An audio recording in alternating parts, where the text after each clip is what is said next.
Bonjour à tous et bienvenue dans cette nouvelle vidéo. J'espère que vous allez bien et que vous prenez bien soin de vous. Aujourd'hui, nous allons parler des pénuries alimentaires qui risquent d'arriver très prochainement. Beaucoup de pays sont concernés et ce sont encore les plus pauvres qui sont les plus touchés. Cuba en fait partie et je vais faire un parallèle avec la crise économique qui a eu lieu dans les années 90 et que l'on appelait la période spéciale en temps de paix.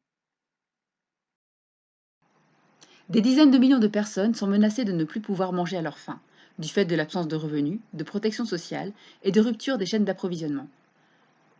Le nombre de personnes au bord de la famine pourrait doubler, de 135 millions en 2019 à 265 millions d'ici la fin de l'année 2020, a prévenu l'ONU dans un rapport publié fin avril.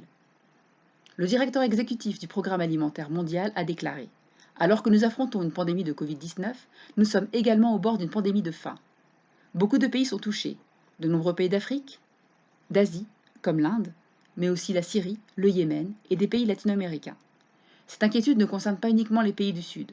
Aux États-Unis, près d'un enfant sur 5 ne mange pas à sa faim depuis le début de la pandémie.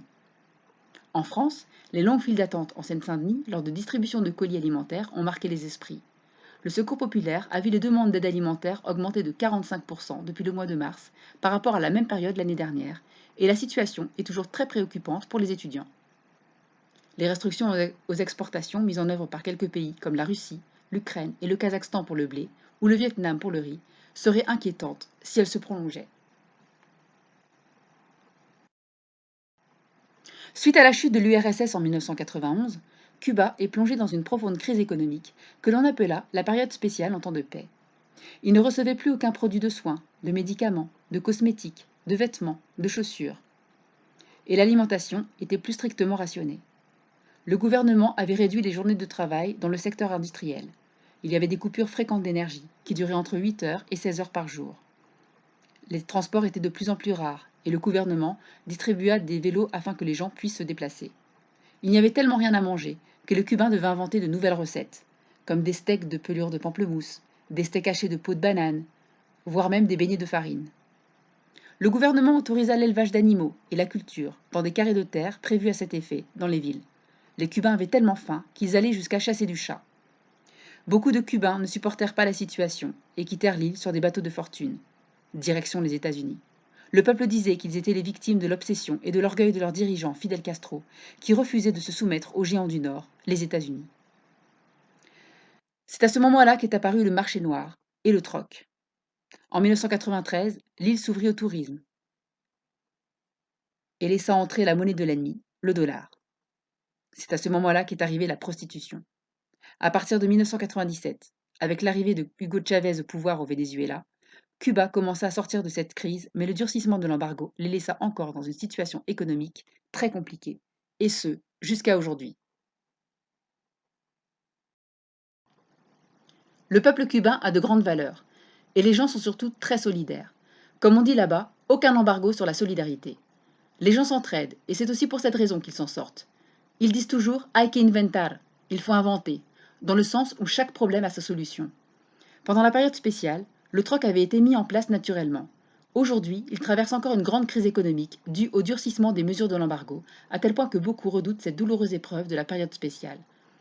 Mais comme ils disent, rien n'est impossible. En effet, depuis la crise du Covid, le troc refait surface. Certains échangent de la nourriture contre des biens ou des services, par exemple. Alors, ne devrons-nous pas nous inspirer de ces pratiques pour mieux surmonter cette crise qui risque d'arriver? Retisser des liens entre chaque individu, se reconnecter à qui nous sommes vraiment, mais aussi aux autres. Certains pays ont adopté le troc. C'est le cas de l'Iran.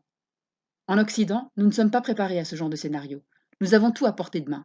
C'est pourquoi une grande majorité de la population occidentale le vivra très mal. Certains en arriveront à se jeter d'un pont tellement ils ne supporteront pas la situation. Et oui, car à la télé, on vous explique qu'il faut consommer pour vivre et se faire plaisir. En ce qui me concerne, je vous conseille de faire des provisions dans un premier temps, mais aussi de jeûner. De cette façon, vous aurez plus d'énergie, vous allégerez votre organisme et il fonctionnera beaucoup mieux. Préparez-vous psychologiquement à cette tragédie, car qu'elle arrive ou non, vous aurez les bases. Pendant la période spéciale, Cuba avait arrêté d'utiliser les pesticides. Alors pourquoi on ne fait pas ça ici? Parce que les pesticides sont une arme d'extermination. Alors soyons le cauchemar de ceux qui veulent nous priver de nos rêves. Soyons plus forts qu'eux, montrons-leur qui nous sommes vraiment. Chaque problème a sa solution. Renforcez votre mental. La consommation n'est pas la solution à ce monde. Laissez-le s'effondrer une bonne fois pour toutes et ne vous y accrochez plus. Ce monde est une prison, rien de plus. Ensemble, nous pouvons changer les choses. Soyons comme les Cubains, solidaires. Retrouvons nos vraies valeurs, revenons à l'essentiel. En ce qui me concerne, j'ai commencé mes démarches pour avoir plus de liberté. Et je vous conseille de faire de même. C'est important. Nous ne pouvons plus nous soumettre. Arrêtons d'avoir peur, car la peur fait baisser les vibrations. Ayez confiance et ayez la foi.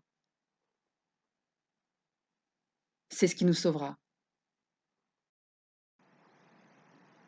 Je vous remercie et je vous souhaite à tous une très bonne journée sur la protection de notre Créateur. Je vous envoie de l'amour, car l'amour est notre arme. À bientôt.